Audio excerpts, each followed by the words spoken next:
Mami Kuana, kamusta ang ano? Pag-ano mo dyan? Terrible. Bakit naman? Ang konti-konti pa lang nito, oh.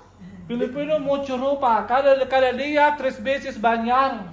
Mucho ropa para planchar, para lavar. Ang dami mo pang sinabi. Ahora, Patapos ka na. cansado. Yan lang, oh. Cansado. Oh, i-trans. Yeah. Oo. Oh, ano, mag-New Year na, Kuya Beljun. Kailangan malaman nila, kailangan nating i-share sa kanila kung ano ang magiging New Year's resolution mo for this year, 2024. Ay, marami ako din naman yung resolution ko. Ano? Of course, yung yung sa health, di ba? Oh. Yeah. So, I was been diagnosed by pre-diabetes. So, I was... Ha? Bakit na tumatawa ka? Di ba serious to? Bakit kayo? Basta kayo dyan. I was diagnosed. I was diagnosed sa pre-diabetes. Diabetic? Hindi pa diabetic, free pa lang. Pero hindi ko aayusin yung aking lifestyle. Magiging type 2 diabetes natin yan. So, kailangan ma-reverse ko yun. So, kailangan ko guys, so by the start of New Year, so I will start eating vegetable, yung pagkain natin ng mga masustansya. Sa nagbigay nga yung isang subscriber natin na napakabait, laging concern sa aking health, lagi nag-send siya ng mga recipe para sa diabetes. So, yun guys. Yung ba yung nagbibigay siya ng sapatos? Hindi. Ha? Hindi. Akala ko yung nagbibigay siya ng Hindi. sapatos. Kasi di mo daw siya binibasis yung kanyang mga comment. Minsan daw sabi ng doktor kasi minsan sumplado, yung mga dito mo daw siya hindi mo daw binibasis yung mga misis niya. Nagbibigay siya ng mga recipe. Dapat pinagpagtanggol mo naman ako na sinabi mo, siyempre maraming nagme-message yun. Maraming sinabi ko na yun, kaya hindi naman niya. Sabi niya, I'm a solid followers of Pinoy Cultural niya. Sabi niya. So yun nga guys, regarding sa food, sa lifestyle, siguro una, yung pagkain tayo ng mga less carbs, but more in proteins, especially in the vegetable guys. Mahirap lang yung Tagalog eh. Tapos guys, ano pa ba, yung regarding about that, tapos yung fitness, yung paglalakad, kahit di mo ka pwedeng pumuntang gym, maglalakad-lakad tayo. Kaya nga, last week we started now to walk in the Pasimantimo with Jose. Sometimes Jose they go around 4 o'clock, so sometimes I go night time. Yeah.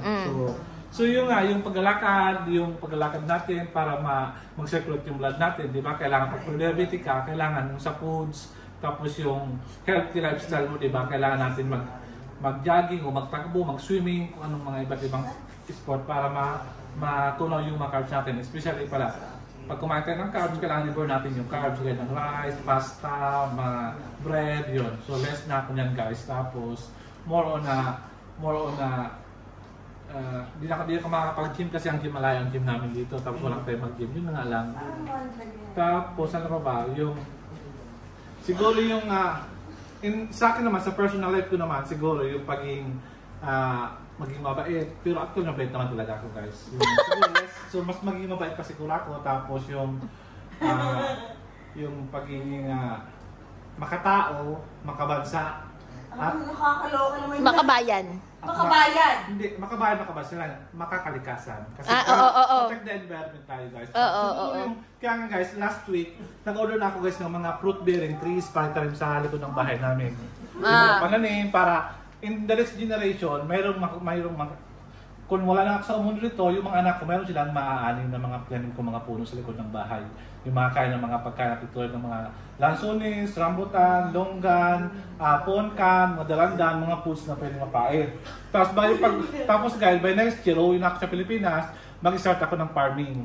Guys, yung farming sa likod ng bahay namin. Kasi sayang naman yung lupa sa likod na ninatamnan, puro lang mga natamnan ng mga so yung mga damo, gusto kong i-cultivate at taniman ng mga gulay na fresh na organic. Kasi pag matanda tayo, di ba Jose, nasa 40 plus na tayo, kailangan natin kumain ng mga organic foods para mas lalo tayong strong at maging long life tayo. Tapos gusto ko rin guys, ipaalam sa inyo na gusto ko rin na less na ako sa mga fast food items. Pero kumakain pa ako, pero medyo less na tayo ngayon. So more on na, ay, I'm not pleased ha. More on na, gusto ko yung mga lutong bahay lang na less chemical guys, less preservative. So para magkaroon tayo ng buhay na healthy at of course the last one is being spiritually close to God. Yung faith ko mas lalo pa siyang ma-enhance, mas lalo pa siyang yung faith ko kay God, mas lalo pa siyang mas malalim pa siya. Kasi matala tayo, dapat yung remaining ng buhay natin, ialay natin sa Panginoong Jesus. Yun guys, maraming salamat. Happy New Year everyone. Love you. Bye-bye. Ang galing naman yan. Oh, sige. Oh, Besh. Ikaw. Ikaw na. Ano ba? Anong New Year's resolution? Hindi pa ako nakapag-isip. Hindi pa nakakapag-isip? Oh. Oh, ikaw naman. Siyoso muna. Ano ba tong magpinsan na to? Napaka-ano. Parang mga ano kayo Kaninang-kanina pa sinabi Siyoso muna eh. Diyos ko. Oo, sa'yo, no? Nananahimik. Ready na. Oh, ready na. Oh, ito. Hi guys! Happy New Year! Mm.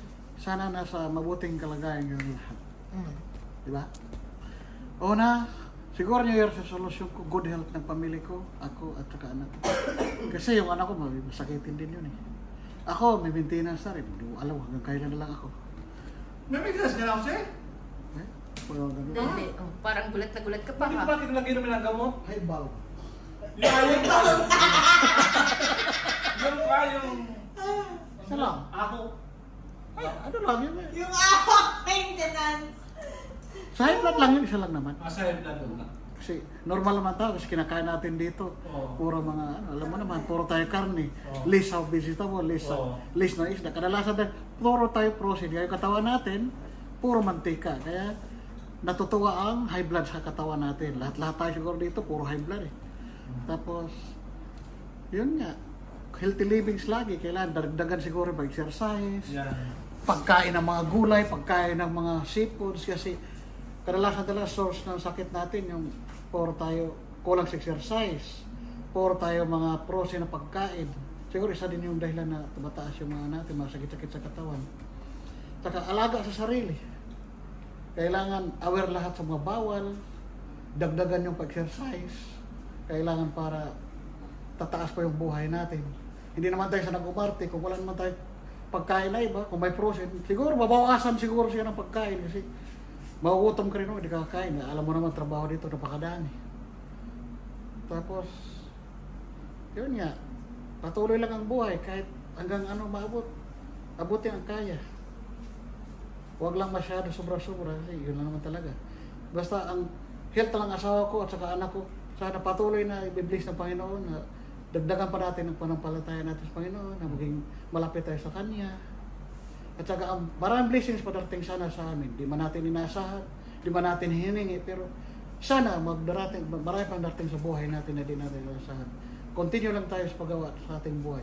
Bawasan yung mga makasalanan naman din ako, maraming mga babaguhin ko lang siguro, palamura naman ako, pero sabihin natin sa 10, bawasan ko ng 8, 2, 8 na lang. Sa sunod, 3. That's 5 na lang. Sana. Kasi minsan mainitin ulo Kasi ko. mahirap kung bilang, kung ito, hindi pa bilang ng ano. Kapag binigla mo, yun mahirap. Oo. Tsaka, minsan di naman ako sa pamilya ko. Ako, okay lang naman sa akin. Sana, ganun lang, bago-bago ang buhay. Di naman tayo perfecto sa mundo. Kaya, continue lang tayo, dasal-dasal sa buhay. Yun lang naman gusto ko maranasan pa na di naman tayo nag-umarte. Kaya, kailangan natin patuloy kahit ano man parating sa buhay natin. Yun lang mga kasing ko. Okay. Very well said. Very well said. Oh, ikaw na. What Ano is ba? your New Year's resolution parang ganun-ganun naman for ang mukha this ko coming nung, 2024? Huwag kang mangialam sa cameraman. Mahirap ang nagka-camera. Yun nga, guys. Happy New Year. And yung one of the New Year's, mahirap naman sumabay kay Virgin ng English. Kasi pang-pronounce mo naman, maganda ma-pronounce mo naman, di ba? Yung accent mo naman, pang-America. Hindi, ito. Yung isa sa mga New Year's resolution ko, siguro, susunod na rin ako sa kanila, healthy living. Dapat ganun kasi, siyempre, patanda na tayo, di ba? Pahirap hirap ng magbawas ng timbang. Tapos yung metabolism natin mahirap. Oo. Kaya pag tinigil tayo, mabilis lang Kaya nga. Tapos, isa din, gusto ko yung makaipon na. Yung kasi nung mga nakaraang taon wala pa ako dun sa phase ng ng pag-iipon, yung parang sa sarili ganun. So, gano'n naman yung magiging resolution ko. Ipon para sa sarili, para sa future ko naman. Di ba? Parang tapos gusto ko maging less toxic. Sana maano ko 'yun, magawa ko talaga. Ay, gagawin ko talaga. Gagawin ko talaga 'yun. Tapos gusto ko din yung isipin na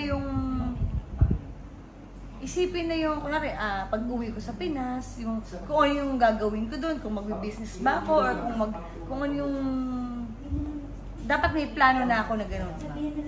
Kasi hindi naman, iniisip ko kasi na hindi naman habang buhay dito ako, di ba? So, ayun. Yung dapat may plano na ako, gano'n. Yun lang. Yun lang. Okay na. Very well said, Marisol. Uy, very well said ka pa. Ikaw na, Kuya Bungol, Kuya Ruel. What is your New Year's resolution this coming 2024? Ikaw na muna. Ikaw na. Hirapan na. Ginandahan mo ba yung Oo, ayan, ganyan. Ang pogi mo dyan. Ay, pogi, Pabango bukas Sumagot ka na! Ano matanong? What is your New Year resolution 2024? New Year's resolution? Ba't ikaw ang nagagalit sa akin? Kasi I guess, thank you very much. Pagkain pa yun, Ang New Year's resolution ko ay Tingin mo, basta na yung New Year's resolution niya. Siguro, medyo parang sa pagkain. Yeah, ang New Year's resolution ko ay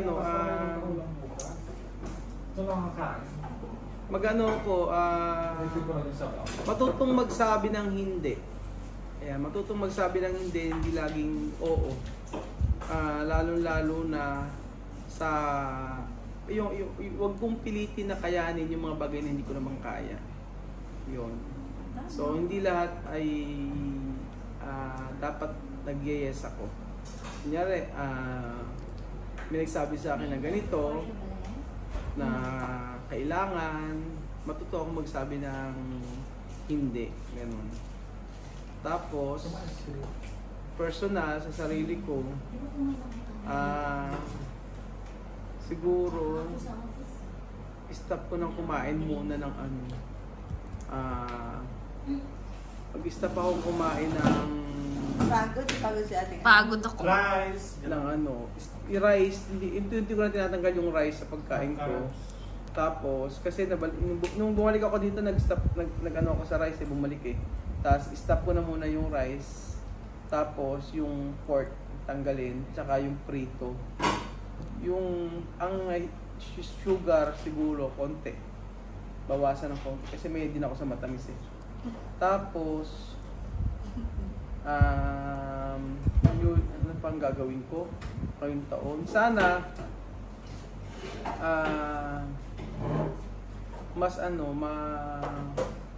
kung ano yung ginawa ko ngayong taon ay mas mahigitan ko pa yung ginawa ko dito sa Equatorial Guinea in terms of sa pagtulong.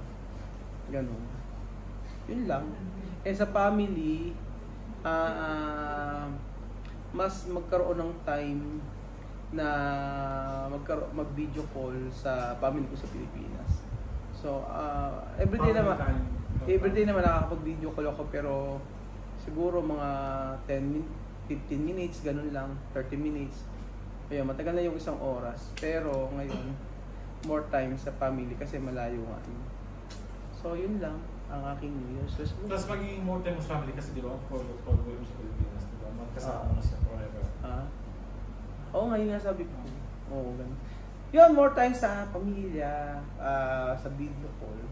Pero sa sarili, ang sa akin lang, yung sana sa pagkain. Kasi pagka kumain po kasi ko talaga. In stages po ako kumain. Hanggang hindi sumusuko yung bibig. Ang problema na po ko talaga sa aking katakawan, yun po.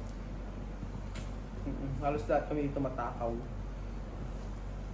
Wala kaming control sa pagkain, sa totoo lang. Oo, totoo. Kung di ba, napansin mo nga yan, kurang yung resolution about sa foods. Yes. Di ba? Kasi we wanted to become healthy, kahit mataba, pero healthy pa rin. Kagaya sa'yo, Aya, mataba ka, pero healthy ka naman.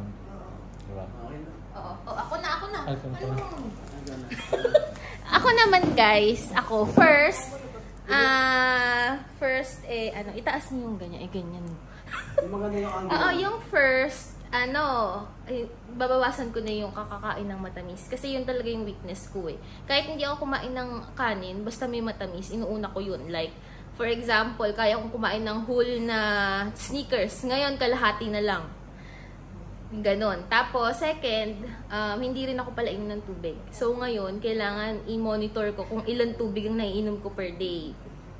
Kasi talagang gusto ko laging may colored drinks yung iniinom ko. Hindi ako nakakakain ng hindi colored. Tapos, minsan, nakakalimutan ko nang uminom ng tubig.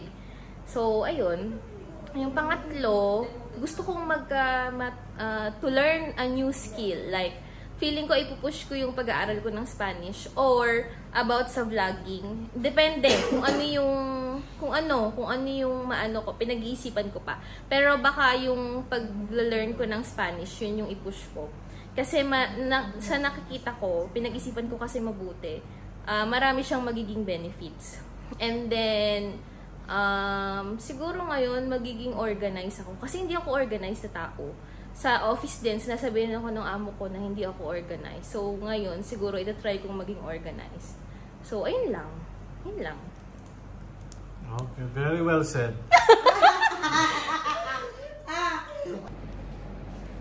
So, guys, kayo, anong New Year's resolution nyo? I-share nyo sa amin sa comment section and babasahin namin yan.